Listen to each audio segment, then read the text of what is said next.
So last time, what I asked you to do was to count your breath. So you breathe in, and then as you breathe out, you really hold on to one. And you hold that one all the way to the end of the breath. And then you breathe in, and the next time you hold on to two, all the way to the end. And then on the third breath, you just go back to one. 1, 2, 1, 2, 1, 2. Just do a few breaths like that. Sit up straight. You can open your eyes or not. Either way. We'll just do that one again.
That's one version. Now we're going to try a different version tonight. In this one, I don't want you to have an object that you're trying to hold. Okay? So it isn't that you're trying to hold to the one and to the two and to the one and to the two. Instead, I want you to just simply observe the way that you're breathing. So if you're feeling, if your heart rate is still a little bit fast from getting up the stairs or whatever it is, and you're noticing that your breathing is a little bit shallow, then as you breathe out, you just notice, okay, this is a short breath. And if you feel the breath getting longer, then you can just notice, okay, this is a longer breath. And you can label it in your mind. But don't try to control it. Don't imagine that there's something you're trying to grasp. Just kind of, within the confines of your breath, kind of narrate your experience of sitting still and breathing. Again, you can open your eyes or not, whatever feels most comfortable to you.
maybe the lights were motion sensitive because they went off.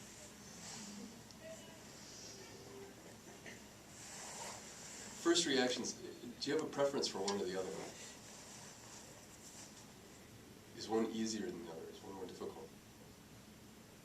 I found the 1-2 easier.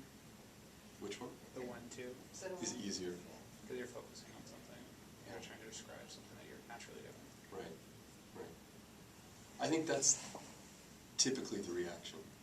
And so typically the 1-2 is what we're taught first. Speaking using these terms very loosely, but again, so that we get a little taste of it. In the first one, we're experimenting with what's called Shamatha, which is it's concentrating, it's choosing to have an object of meditation and to hold to that. And in the second, we're experimenting with a range of practice called Vipassana. And in Vipassana, it's about observing. It's about noticing what's happening, but not necessarily clinging to it. And both of these are just basic functions of mind. You're trying to become intimate with something that you're doing all the time. Right? In your ordinary life, if you're performing almost any activity, you are you are probably simultaneously, but you're both concentrating on something or trying to concentrate on something if that's difficult. And to a certain degree, you're aware of your experience of that happening.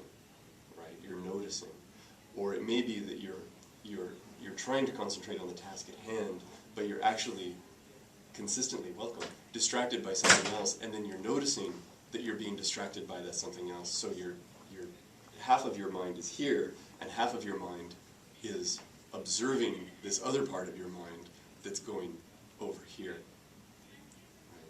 So there's no pure sense of this, though people can go very deep. They can learn to do the concentration practice to such a degree that it seems almost as if that's the only thing that they're doing. And then people can kind of move beyond that to work with the Vipassana, to this awareness practice, and to a surprising degree develop a kind of detachment or a kind of observational mode of their experience. It's as if they're witnessing themselves. Neither of these is necessarily the end-all and be-all of meditative experience, but these are they form the groundwork. And it's difficult to understand other kinds of meditation practices without having some sense of what these two things are and how they work. So next time we'll add one more to the mix. We'll only get through 4, but they're 4 big ones. And I encourage you to notice, just in your daily life, if your your center of gravity is around one or the other at any given time. And if you find that your center of gravity is in that concentration mode, it's interesting to try to pull back and widen your lens a little bit and imagine and let yourself observe the experience of it instead. And if you find that you're always in that mode, that's a little rare. But if you are, give yourself a task, right? When I was young, my brother got this book about developing will, and it had nothing to do with Buddhism, but I think about it a lot. And it had all these tasks that you do to develop will, and it was like, have a bowl of paper clips and just move one paper clip at a time. Do nothing but that. That to me, though it's completely random and a weird way to spend your life, resonates with a lot of my experience of Buddhism along the way. You're slowing down and you're saying, I'm just going to do this one thing, and I'm going to let go of all the rest, just for right now. It's hard to do. So before we go into anything, I want to say the same thing that I said last time, which is that this is intended not to be directed by me, but to just be a conversation. So as I'm going, please feel free to jump in, to stop me, to ask a question, to ask for clarification, whatever that is. If there's a burning question for you that came up over the last week, please feel free to bring it up, even if it isn't the thing that we're discussing, and we'll either get to it right then, or I'll make a note, and so that we can go back to it. But that said, welcome. I'm very glad to have you here again. A lot of people came back, and a few people are here for the first time, so I'm happy to see you. May I ask? Please. About those two types, 1 and 2, Yes. the Shamatha and Vipassana, is it a fair analogy to say that that's like the foreground and background? You know, that we see things sharply in the focus in the foreground and there's the background?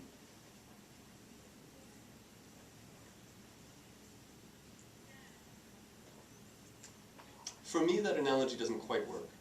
And the reason I say that is because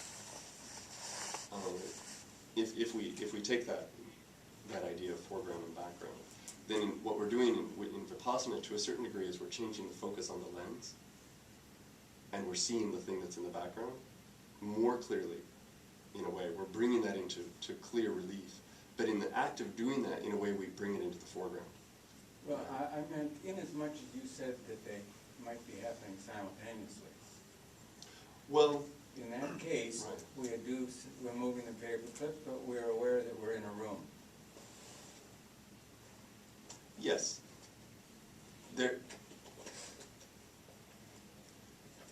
I guess, not to because I understand where that question comes from. I'm trying to figure out what you meant by simultaneously. Right. I think, what I mean by simultaneously is that I think that we can't, most of us, cannot choose an object of concentration without, to a certain degree, also just simply being aware of our experience of doing that. Those two things are going on at the same time. I see. Whereas, for me, the foreground and background, in either case, we're choosing an object of attention, whether it's in the foreground or the background. But yes, it's the second one. The observation brings the space into much more of a three-dimensional relief. Right? There's much more of a sense of being in that room. Seeing the tree and a forest? Yes. We would hope we would be able to see both.